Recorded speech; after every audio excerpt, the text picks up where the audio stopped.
Live. Morning. Welcome to the Sports Proof Podcast. My host Kara. How you doing? Hi, I'm good. Thanks for having me. So obviously we're gonna get started off with a few questions. My main one. Why Iona? What did that like stand out for you compared to all the other schools you had? I came here on a couple visits and it just had a really good, I felt like a really good family feel, especially with the team that I, got to meet when I came on visits for, either camps for softball, trying to get a feel for things. Um, I really liked, thought the campus was beautiful. I really liked that close to New York and wasn't too far from home for me. It was like an hour and a half.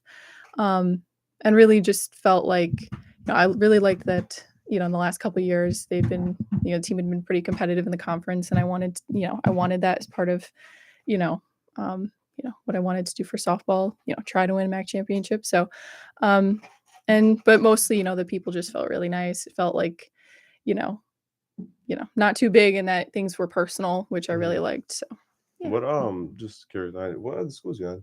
No. I was looking at where my sister went in Lemoyne College. It's in Syracuse. Just because I, pretty familiar with that school and she loved her experience there and I'd been up to visit a bunch of times and I thought it was nice. So, I looked into there. Did she pitch or no? No, she's an outfielder, like utility, Oh, little okay. infield, little outfield. Yeah, Cool, she's cool. opposite of me. She's fast and, can run and not my thing. But yeah, so ultimately it kind of decision was made for me just by all the factors that kind of fell into place. So yeah. That's cool. And obviously Mhm, you're doing your masters now. You've been here 5 years. mhm. From each year, I'm assuming everything has changed around you, whether it's players, coaches, and especially last year, new coach, new vibe. What would you say, at least from spring training this year, was different from last year's season? Like you feel that there was something dramatically different, good or bad way? Yeah, I think it's been a lot smoother just because, in our fall last year, we for the first couple weeks we didn't have a coach from the one, we had our coach leave in late summer last year. So we kind of came onto campus not having a coach or knowing who our head coach was going to be.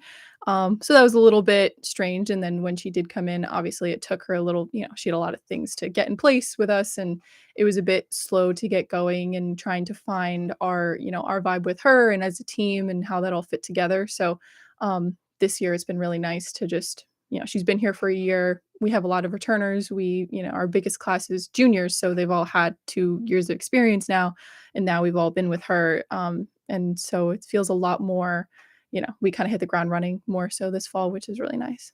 Yeah, I went to like so many games last year. It was fun, and then this Mhm. year too, great. From all the games you guys had, obviously in the spring training, what would you evaluate kind of this specific year? Maybe something that you can work on or something that worked so well. Like what was, the big thing this spring training? I mean, like for these fall Yeah, games, the yeah. Yeah, I think we are a lot more, like I said, having a lot of returners and upperclassmen is really helpful in that everybody has a pretty good understanding of, like what it takes to be competitive and what we need to do on a daily basis. That's, puts you on track to be successful and not just talking about it. We're really trying to do better with that. And so that it's not like, okay, well, we want to win a MAC championship, but what do we have to do every day to make sure that we're putting ourselves in the best position to do that? I think everybody just gets along really well. Like everybody genuinely, has a good relationship with each other, that makes a big difference. And, we're trying to, I think technically, I think we're a lot better with, defense, you know, being more consistent throughout our lineup with hitting, I think is, definitely a goal. And we're definitely doing better with that. We definitely saw that in the fall. We had some people injured, so other people got a lot of different opportunities, which was nice to see. And then awesome, pitching wise, we have 5 pitchers. So that's a really huge deal. We haven't really had that in the last couple of years to have that depth. So that's pretty exciting. No, yeah, I've seen the past couple years, of course, you've always been the ace of the staff. And obviously with being the ace, you have high expectations. What would you evaluate your specific fall games? Like, was there anything that you felt you had to improve, or you were still consistent? Um, I felt like I started out pretty good. Then I had just some like mechanical things I was working on, but I was trying to, use the fall games to work on a little bit different, pitch. sequencing, trying out some different things that I are not my usual just because it's the fall, so we get to work on that type of stuff. So, had some kinks to work out there, but overall, I'm pretty happy with just kind of taking it as it is and, enjoying the fall for what it is. So, it's my last one of 5. No, So, yeah, that's crazy. You got a lot of experience. Obviously, you don't have to say what type of pitches you throw, but how many pitches do you usually like have? 'Cause I know some pitches would have maybe 3, 5. Like it's like a lot. 5, You got yeah. 5, yeah. Yeah. Would you say that throughout your freshman year all the way to now, what have you as a pitcher improved on? Whether it's durability, going multiple innings, or velocity, like what have you improved on each year? I would say, especially this year, I'm still working on it, and I think I'm starting to make good progress with it, is using all my pitches in different ways. I've kind of sometimes once you get into the season, you kind of just you don't have so much time to adjust between, games. So kind of stick with your bread and butter sometimes, but I'm really trying to, use what I have and throw it in different ways in different sequencing so that I can give somebody a different look since, everybody kind of gets to know everybody in the MAC after a while. Um, so that's been a focus, and I'm pretty excited about that. And then overall, really, every year has been a very different experience and learning a lot. Just how to approach the game mentally. There's been different challenges every year, whether it be, injuries or changing coaches and adjusting to things like that. Um, Trying to find a sound mental space every time I pitch is always the toughest part, Mm. and I don't even wanna say I figured it out yet because I still don't feel like I have, but it's more just, trying to go one game at a time, and, um, I think I've gotten a little better at just kind of going moving slower, even though Yeah. sometimes the game can speed up and things can get crazy, so trying to keep work on that. So, in baseball, they usually like the major leagues before games, pitchers would prepare differently. Some of them would try to watch film on specific hitters or analytics and see the tendencies of what pitches they swing on, where is their weakest zone, or stuff like that. Obviously, with you guys, I'm pretty sure the technology is not like the major leagues, but like, how would you prepare for a game? Let's say, for example, going against a Siena or another school, do you prepare, let's say, against a specific hitter or just as a team? Like, how does that preparation work the day before and the week of? Yeah, so especially, with MAC teams that we see a lot, those games matter the most. Our coaches will do sometimes us, we did a little bit last year of, we just watch as much film as we can from teams that have played either their preseason games, see what, go through their lineup, see what their tendencies are. Like, okay, this person, always looks to pull the ball. So we're gonna, target her outside and we're gonna throw these pitches. So we'll get, our coaches are really great about that, and that's really helpful for us. And it's not just pitchers, hitters get it for the pitchers on the other teams, and even defensively, kind of knowing how people will set up. We do our best with just what video is available, out there, and we, we'll get the lineup with all the hitters and say these are their weaknesses generally from what they can see, and then this is kind of the things that we want to use to target them. So, yeah, and then especially like now that, players, in my year or the year below, like seeing them for 4 years, you kind of have a sense after facing them for a while what you want to do. But yeah, usually like the week before, we'll kind of have like a little film session and we'll go over, okay, this is what we're looking for. Hitters, these are the pitches you want to jump on, and things like that. So So, of we course, do our with best. that, like, you guys get analytical numbers too, or is just film? Like, you get numbers of specific Yeah. percentages Yeah. We'll too? like get their batting averages and, um, stolen bases, percentage, catchers, how often they throw people out. Yeah, I think our coaches have, they don't share everything with us, but, like, they'll have their own, like, "Okay, this is how much they hit to this side, this side." I Oh, know we did okay. a little bit of that last year. Um, they just kinda give us, like, the main, overview, and then obviously we could talk about it and have a little bit more, but maybe I think other, larger D1 schools probably have the capabilities more so for that, but we, do our best, so. Yeah, and then of course, usually before games you have like a game plan, but not always it works because hitters might make adjustments when you're in game, and of course maybe you might make adjustments or just throughout the game. Do you usually? I know some pitchers do this. Do you usually wave off the catcher calls? Do you always follow any sign they do? Like, how does that work with the communication between you and the catcher? So we actually, at least, I think what's going to be consistent this year is our head coach will call pitches. So I don't know if you've noticed like a lot of, it's kind of our way of, obviously like the major leagues, they have like, Pitch.com. yeah, that's like really advanced. Like in softball, most teams will have wristbands and they'll have like a card and it has, just like a whole bunch of array of, cubes, whatever, squares. And that tells you what pitches you're throwing. So like you'll get some sequence of numbers and you'll follow it on there. Um, so yeah, that's kind of our head coach's thing. Like she was a catcher, for her Okay. college experience. She went to UCLA. So that's like her favorite part about coaching. So, and she has a pretty good sense for, how to mess with hitters and what, was working with us. And we'll definitely talk, after every couple innings and be like, all right, this is working, this isn't working. I'd rather go to this rather than this. And so, I in the past, yes, like if it is just catcher, pitcher, catcher, definitely have to be confident in shaking it off if you don't feel like you don't want to throw that pitch. Or sometimes it'll happen where like, okay, something will happen, okay, I'll throw a certain pitch, get a swing and a miss or foul ball and be like, okay, I know I want to throw this pitch, next Yeah. pitch. Um, and, usually if that's the situation, we're like, okay, I know that's what I want to throw. We haven't run into that problem too much with, the relaying of signs and stuff. But if I do shake off, usually then the catcher will just kind of run through all the other ones until like, you pick the one that you want.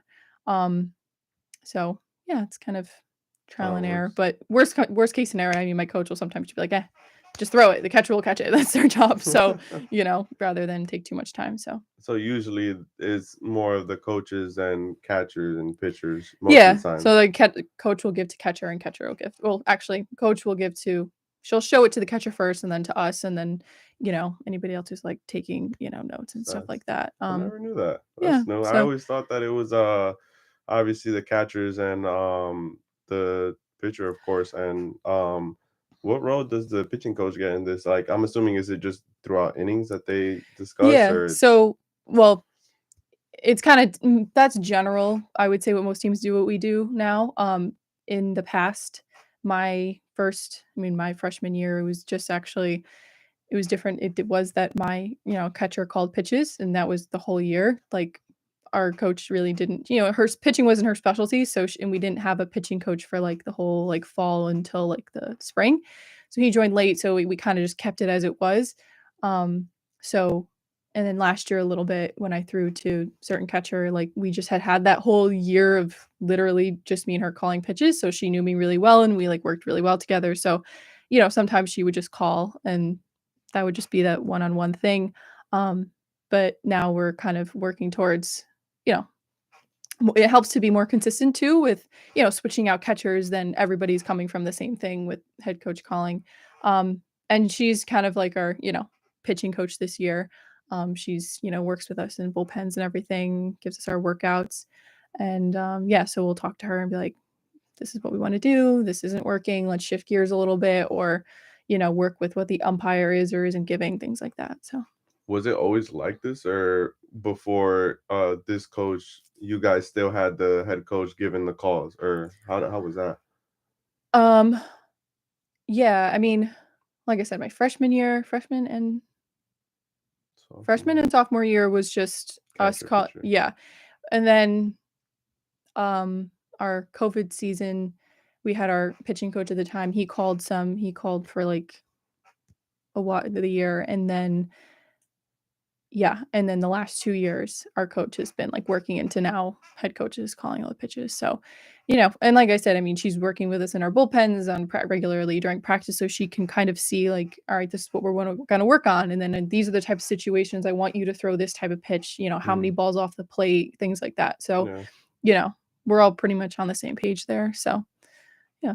So it never, I guess, affects you when, let's say, one start you have one catcher, another starts a different catcher. Since technically the head coach is calling, I'm assuming the only thing Mhm. that maybe would affect you is confidence if they're gonna catch it or not. Like it never affects you. I'm assuming, right? Yeah. No, our catchers are great, so, there's really no, like, drop off between, one person or the other. So, and yeah, it definitely helps having that where, obviously we throw to all of our catchers, interchangeably throughout the week and everybody throws to everybody. So, everyone's pretty comfortable, them with us as well, knowing, okay, if they're going to miss with this pitch, it's most likely going to be here. Like we spend a lot of time together. So, um, it definitely does help to have that consistent person, so that you can interchange however and pretty much stays the same.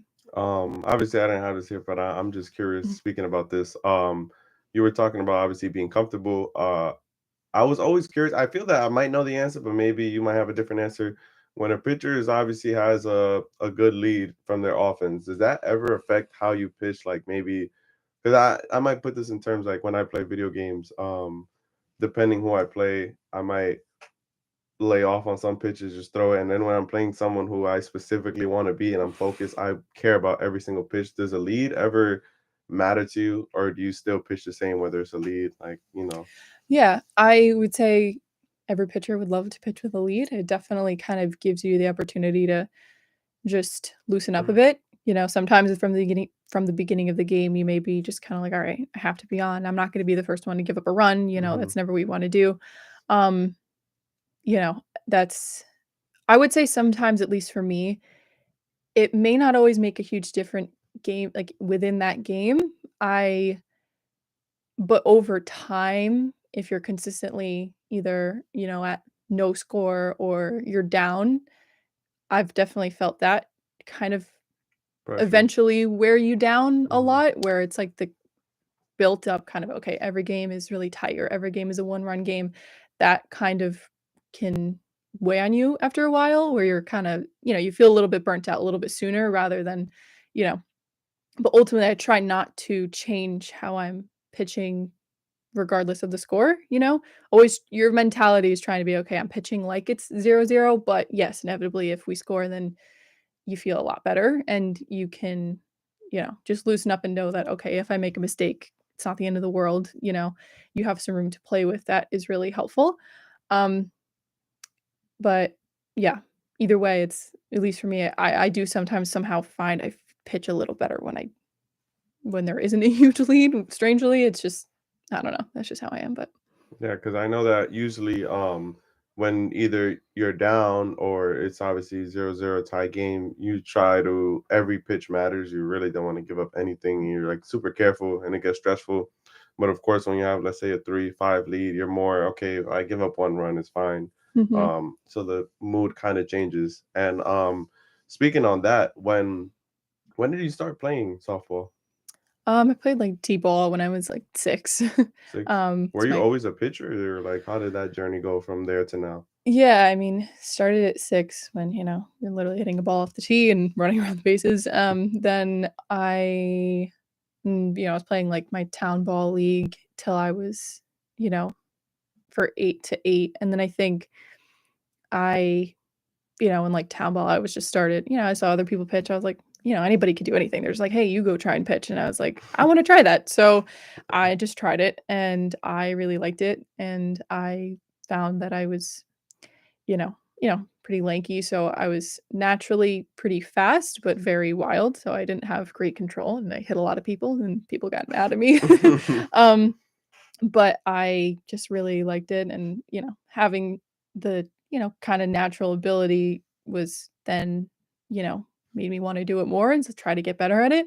So, yeah, and then I just pretty much consistently started pitching when I joined, like, the travel ball team at 9, and then, I pitched a little bit for them, when I wasn't not a ton because I was one of the younger of, like, a 10-year-old team. Yeah. Um and then from there, I just was, pitching, more pitching, and, I still played the field sometimes.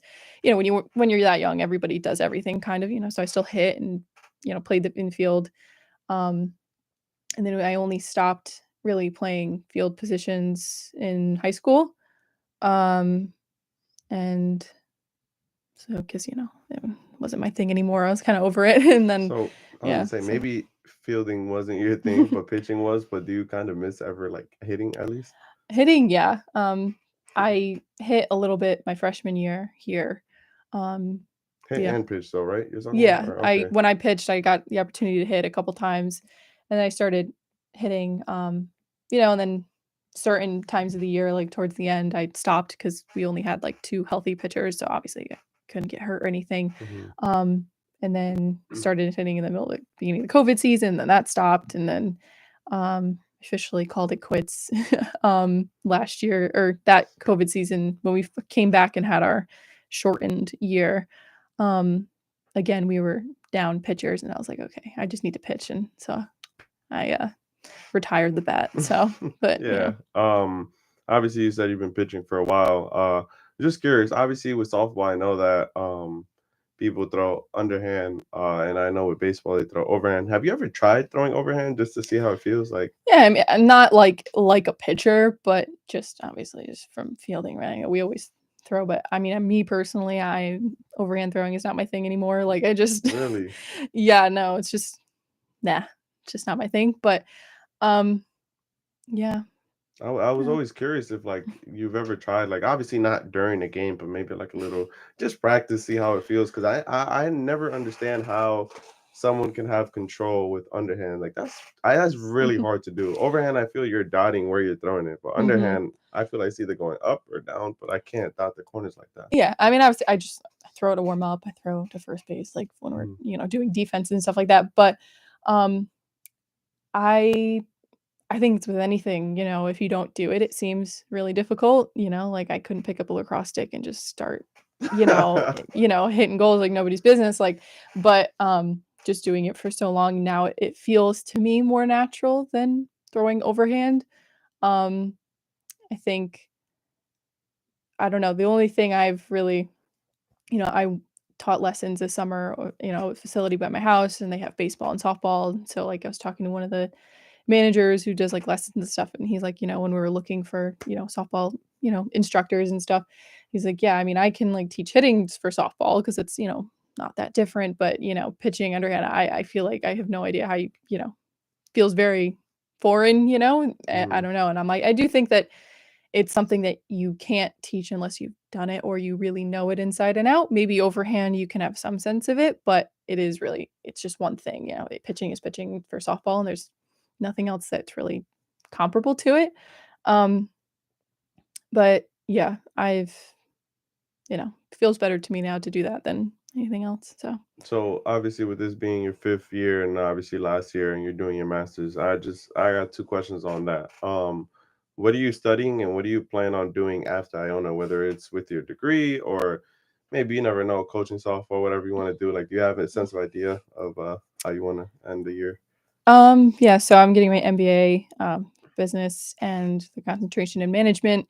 I kind of just doing that because I wasn't really, I still don't really know what I want to do. I got my undergrad in psych, um, and I really enjoyed that. But I wasn't fully committed to going, straight, psychology route.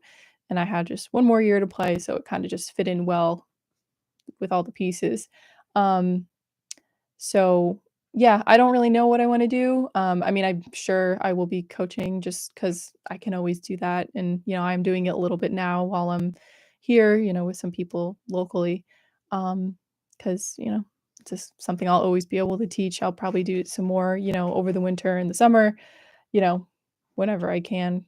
Why not? And just gonna see where things take me professionally because I don't really have specific Goal area. kind of, Yeah. yeah. It definitely is tough question when you're like in your last year and they ask you, oh, what do you want to do? Sometimes you have a sense of idea, but not specifically, and you kind of let Yeah. life take you where you want. I just got two questions. One, I know that obviously you're a Yankee fan. I'm just curious, what are your sports teams? What sports you watch? Favorite teams? Yeah, so definitely Yankees. Strangely enough, I'm a Miami Dolphins fan, so finally can be happy a little bit this year so How did that far. come about? I know you're from Connecticut. What was Yeah, the story? my dad jumped on the bandwagon in the 70s when they were actually good, and the last Yeah. time they won a Super Bowl, so, they were good then. My dad was, like, 10 years old and was like, "This is great," and committed to being a fan, and they've been trash ever since. So, it's been a struggle, but I'm feeling it now pretty good, so I'm pretty excited. So, So just cautiously optimistic, I should say. I'm not, optimistic. I'm used to disappointment with them. So, um, yeah, I don't really follow hockey or NBA, but I'm a big, I love college basketball. Both my parents went to UConn, so I'm a big UConn basketball fan. So Like that's that. my winter entertainment. And then obviously, I love watching the NCAA, World Series and everything. So Obviously, you being a UConn fan, you've been to the stadium before, or yeah, I've been to Gamble, on campus in the XL Center because they play it both, and yeah, it's always great. Like I always, when I'm home for winter break, I always try to go to at least one game. So, um, I did think even a couple you? years ago, Iona played UConn, and That's I what I was was like, say. Did "This is you so end up going or exciting!" no to that I one? didn't, I didn't get to go. No, I Damn. don't remember why, but yeah, You and I never yeah, considered going to UConn since it's in Connecticut? I did. Like I went to some camps, and like they had a coaching change around the time that I was Visiting. yeah. So the coach that I was, had talked to a couple times is no longer there. Um, so, I tried, but didn't really work out. So, but I'm glad I don't think, I mean, I think I would have liked it, but I'm kind of glad to have gone to a smaller school. Plus also like so many people in Connecticut. It's like everyone and their brother goes to UConn. It's like, and granted, it's big enough where you're never going to see really people that but I'm happy to have, done something different. So. That's cool. That's cool. I just got one more question for you. Obviously, again, when you saying you're a Yankee fan, do you have a favorite player, whether it's current or all time, and why? Um, I don't know. I don't really have a super specific favorite, but I mean, as a pitcher, it's hard not to, admire Mariano Rivera. I mean, it's the greatest to ever be a closer. 100%. I think it's just, he's awesome. So, um, yeah, I would say him and, everybody loves, Jeter and, I mean, I wouldn't say I'm not super historical with it. When I Hmm. was younger, I didn't really pay too much attention, but obviously now I'm, always try to watch the games. So Try to appreciate the history, of course. You ever taken mhm. any piece of someone's game, whether it's someone like a Mariano or another pitcher, even if it's not the Yankees, you ever seen like a pitcher play and you take something from their game or not really?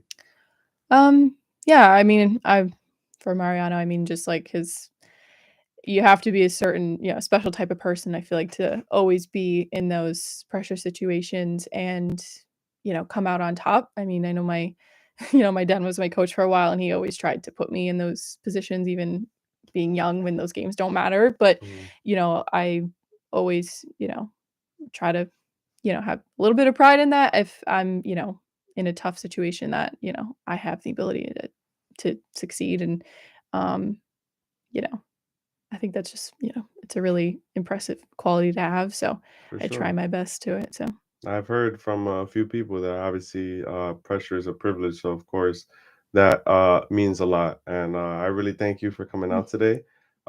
We'll have another episode next Friday. Not sure if we're going to do NBA theme or Iona college basketball theme. We'll probably have Matt on the episode. But, of course, good luck on the mm, season this year. thank you. We hope that you guys obviously go far in the MAC and the schedule comes out soon so we can send Mhm, some games. But appreciate you guys, and we'll see you next mhm. week.